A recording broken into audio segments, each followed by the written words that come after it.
Değerli izləyicilər, videonu bəyənib kanala abunə olun ki, hər kəs son xəbərlərdən anında məlumatlansın. Müğənni Zamiq Hüseynov Real FM-in qonağı olub. Xəbər verilir ki, sənətçi ona ünvanlanan Zamiq üçün Aygün yoxsa Röya sualına cavab verməkdən imtina edib. Müğənni bildirib ki, hər iki xalq artisti onun dostudur. Mən hər zaman bu tərz suallardan qaçmışam, çünki belə insan deyiləm. Hər ikisi sənətçi mənim dostumdur. Hər ikisinin də tədbirlərində iştirak edirəm. Onlar küslü olanda da mənim dostlarım idilər, elə indi də.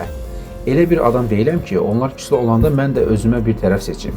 İndi barışıblar, yenə də hər ikisi mənim dostumdur. Küslü qalmaqlarını heç istəmirdim. Hər ikisinin yeri qəlbimdə ayrıdır. Onları bir-birindən heç vaxt ayıra bilmərəm.